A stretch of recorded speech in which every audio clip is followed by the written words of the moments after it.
人間は14日間飯を食わなくても生きていけるらしい。14日を超えると話は変わる。今回挑戦するのは1ヶ月。俺は正直舐めていた。生きるってちょっと本当にね、頭が回らないぐらい全く疲れが取れないです。なんか火がついたからいけるだろうと思ったんですけど、全然寒いね。めちゃめちゃ寒いし、もう頭がね全く回らなくなってきました。火がついたはいいものの、安心できたのは最初のうちだけだった。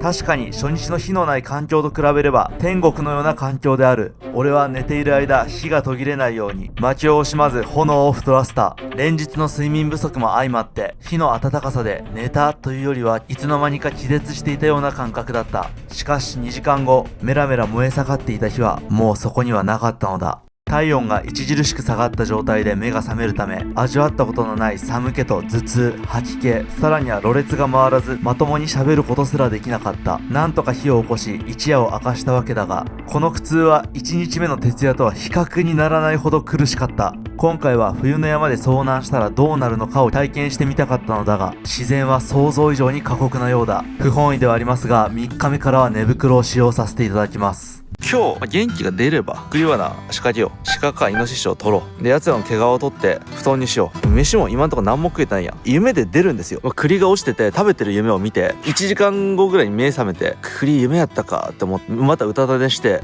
そんなのがねずっと続いてます。でムカゴ、自然薯のつるに芋みたいなのができるんですけど、正式名称山の芋と呼ばれるこの食材は北海道を除く本州、四国、九州はもちろん海を越えて東アジアにも自生しています。そしてハート型の葉っぱが特徴的で容易に見つけることができます。そして今回マサルが狙ってるムカゴの正体がこれ。つるにミニチュアの芋みたいなものができるんですけど、これがムカゴです。糖分を多く含むので見つけることができれば最高の食材です。日が当たってる場所にね自然薯の葉っぱあることが多いんで探していきましょう。あとね初日に見つけたザクロ食べよう。ザクロ食べたことないんでどんな味するんかも知らないんですけど、ちょっと食べてみようと思う。いつも一眼で撮ってるんだけどもうしんどいから iPhone です。車置いてあればな、車の中で暖を取ることができるんだけど、もう本当にガチすぎるって。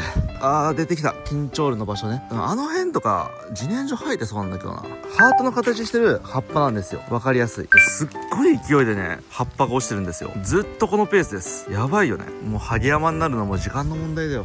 ちなみにねこういう赤い実とかはねいっぱい生えてて、どれが食べれるのかわからなすぎて一回植物適当に食べて死にかけてるんでちょっと怖くて食べないんですけど、7年前に漆が食べれるって書いてあったから食べたのね。そしたら間違えて山漆を食べてて本当に死にかけたの。ちなみにアーモンドみたいな味でめっちゃ美味しかった。そっから知らない植物は絶対に食べないようにしてるんだよね。やっと俺が知ってる食材来た。キイチゴがなってる。3日目にしてついに初めての食材。名前は冬いちご。心がぴょんぴょんするんじゃ。嬉しいなこれキイチゴですよ。学校の登下校中とか食べてたわ。やった、嬉しい。果たしてお味はさぞかしうまいことでしょうわ、酸っぱ。こういうとこ自然薯生えてるんだけどな。待って。うわ、やばい。自然薯臭いものがあったぞ。ハートの葉っぱとムカゴがあんじゃん。あるんだけどこれ取れないでしょ。3メートルの高さにあります。これ無理だろ。下は崖になっており侵入は難しそうだ。これ取れないよ。いや無理だな。でもここに生えてるっていうことは多分いっぱい生えてる。しかしマサルの考えはあまりにも甘かった。ムカゴの収穫時期は9月なのだ。11月上旬にはほとんどのムカゴが落ちてしまっているらしい。もちろんマサルはそんなことを知る由もない。マサル、食料不足でリタイアだけはやめてくれよ。とりあえずザクロ食べに行こう。最悪や。ザクロが入った場所分かんなくなった。もう頭回ってなすぎる。うわ、また全然違う実がある。めっちゃうまそうやん。ブドウみたい。これ山ブドウってやつなんじゃない？うわ、また新しい実を見つけてしまった。紫のは食えそうな気がしてしまうんだけど、うわ、ここら辺から道が整備されてなくなってきた。やばいわ。これは無理かもな。とんでもない急斜面になってきた。今の俺の体力には無理やな。ちょっと帰ろう。登ってきすぎた。何も食べ物なかったな。絶対あると思ったのに。焼肉食いてー。緊張路のバス停が見えてきた。遠いてー。ありがてー。これ細長くないからワンチャン干し柿じゃないんじゃない？これ食えるかも。かぼちゃみたいな形してるけど、これ甘かったら奇跡。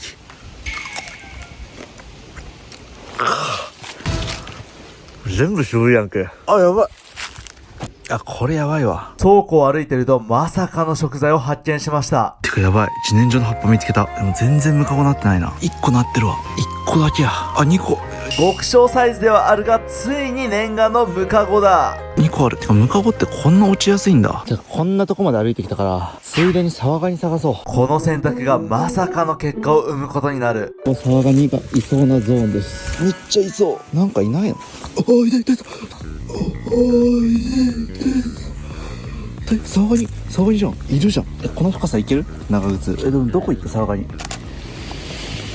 冷たいるんだな。あとハヤがいっぱいいるな。夜来ようかな。夜来たらバケツで救えそう。あんな深いところ探さなくても。待って栗見つけちゃったんだけど。生きてる栗だ。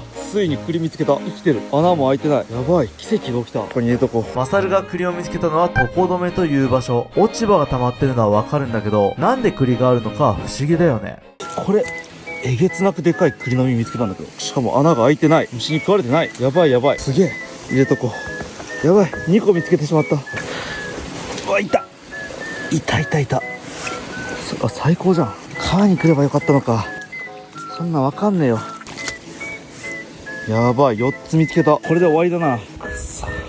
確かにな、イノシシこんな場所来ないだろうしな。やべえ、今日は栗が食えるぞ。嬉しいな。さて、ようやくね、食材がゲットできたということで、茹でてね、食べていきましょう。よし、じゃあ川の水を汲みに行こう。てかさ、栗、めちゃめちゃさ、あんだけ落ちてるのに、ことごとくなくなってるっていうことは、仕掛けに使ったら、イノシシが食いつくと思うんだけど、この4日間で、さっきの木イチゴ数粒しか食べてないんですよ。空腹が我慢できないんで、栗食べましょう。いやー、1粒ぐらいイノシシに置いとくか。4粒取れたからな。栗が4つも取れて大はしゃぎのマサル。しかし栗は床止め以外にはない可能性が非常に高い。つまりこの4つの栗は最初で最後の栗なのだ。栗は1つあたり50キロカロリーと言われており、4つなら約200キロカロリーだ。小さいおにぎり1個分です。とてもじゃないが、あと27日間生き残るのは不可能です。そこで考えたわけです。貴重な栗を投資してイノシシを得ようと、極限の空腹状態でかなりの葛藤がありました。しかし栗一つが巨大なイノシシに変わると考えれば、かなり夢があります。よし、川の水取りに行こう。イノシシ食いてえな。イノシシ食べれるの想像しただけでやばいな。イノシシ食いてえ。よいしょ。うわー、滑る。よし。おー、いいね。こんなもんでいいんじゃない？これやな。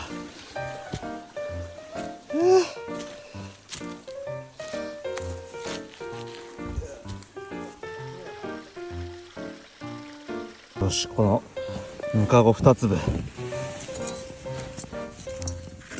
そしてもう今日取れた、言ってしまえばもう伝説の食材みたいなもんよ。うわ、めっちゃでかいのあるしな。このでかいのだけ残しますわ。イノシシが来る可能性高いんで、このでかいのだけ残す。そしてこの3つのちっちゃい栗を茹でます。よっしゃ。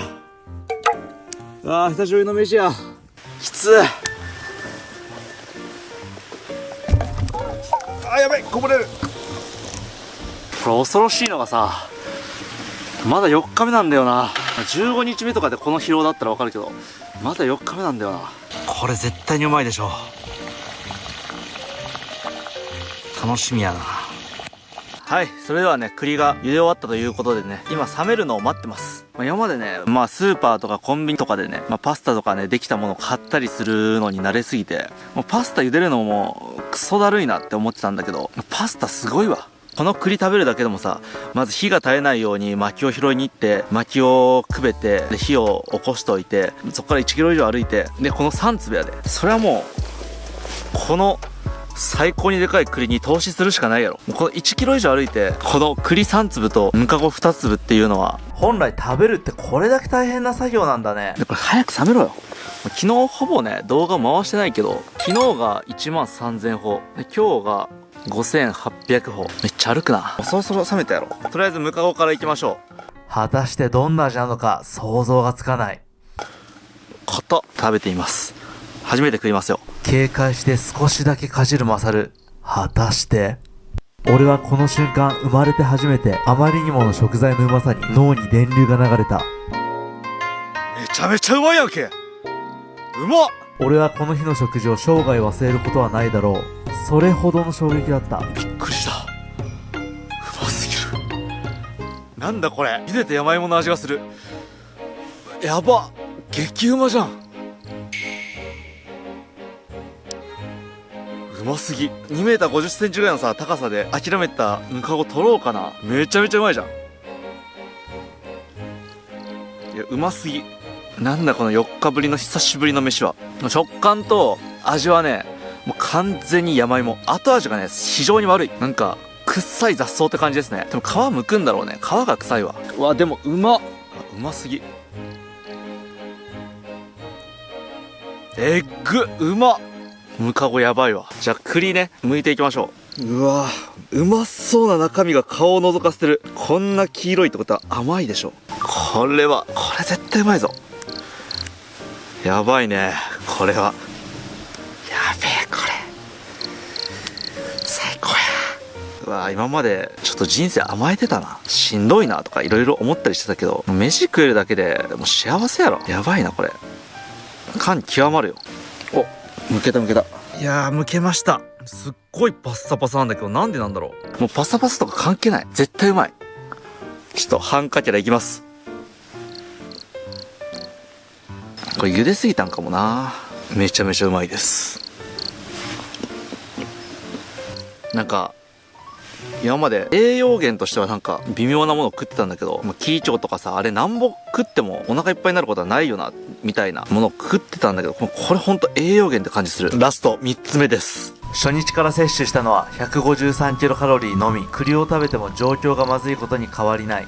いや、これで終わりか。いや、でもめっちゃ元気出たわ。もうイノシシの仕掛けやっちゃう？やってしまおう。山の道には仕掛けちゃダメで、あんまりね、山奥に仕掛けてしまうと、奴らね、でかいのは80キロとか行きますから、80キロのやつとかをね、運んでくるっていうのはね、結構現実的ではないんで、道の近くであり、山奥すぎないところ、イノシシが通りそうなところにね、仕掛けるのがベストなんですよ。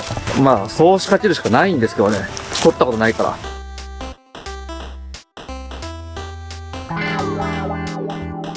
ごめん、みんなククレアな仕掛けるのめっちゃ難かったわ。難易度的には3日は練習必要だね。1日2日目と寝袋なしで寝ましたが、もう無理です。もうこれは無理だと判断しましたんで、3日目から寝袋を使います。蚊帳のマットを作ってその上で寝る予定だったんですけど、あまりにも夜露が激しくて蚊帳をどれだけ敷いたところでべっちゃべちゃになるんよね。諦めました。どうしたらねこれ。ということで断熱シートですね。いやー、想定が甘かったわ。でもさ、これさ、これだよ。街灯とか一切ない中、この環境で寝るのって、今まで寝袋がなかったから最高の環境に思えるけど、人道的じゃないよね。別に僕がやりたくてやってるんでね、気にしないでくださいね。この1ヶ月サバイバルはお金がもらえなかろうと、個人的にいつかやろうとは思ってたことなんで。いやー、寝袋で寝れる。嬉しい。今日はこれで寝ようと思います。屋根欲しい。12月やばいだろこれ。耐えて寝るしかないですね。3日目終了です。めっちゃ足音聞こえるんだけど、すぐそばにいるでしょ鹿。おはようございます。夕方でございます。いやー、ちょっとね、昨日ね、鹿がめちゃくちゃうるさくて寝れなかったですね。鹿の声どんぐらいかさ、想像もつかないと思うんですけど、救急車ぐらいうるさいな。救急車レベルにうるさいです。で、前日ね、ククリアノをね、仕掛けようとしたんですけども、一旦夜はね、ギブしたんですけども、ついにね、鹿が現れたんですよ。その映像をどうぞ。やばい、ついに鹿がいた。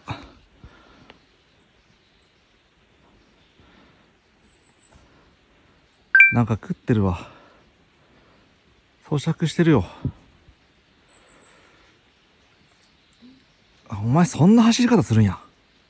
はい。ではね、鹿の仕掛け見に行きましょうか。4日目にククリオナ仕掛けたんですけど、撮影する余裕が本当になくて映像がないんですよね。なんでナレーションでいきます。鹿は木とか石とか避けて通るんで、罠にかかる可能性が高くなるように前後に木を配置しています。この日は昼の3時ぐらいまで寝てて、仕掛けを作るのに1時間半以上かかって、もうほぼ1日終わっちゃったんですよね。1ヶ月ともなってくると疲労抜きも重要になってきますからね。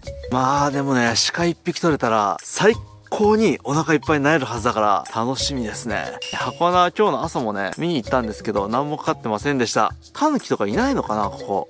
では、特に何もすることないんで、ゆっくりします。南の海の恵みマグロをジャーキーに凝縮させた、噛めば噛むほど旨味が溢れ出る最高の一品がここをクリックするだけで購入できます。さあみんな、冷蔵庫にビールの準備はできたか？おつまみはマグロジャーキーで決まり。さて、マサルは5日目、イノシシを取ることができるのか。ちなみにくくり罠は、マサルがいるところでは条例的に30個まで仕掛けることができる。でもくくり罠1個1個高くて5個しか買わなかったんだよね。だが俺は持ってる男、4日目は仕掛け1個で勝負や。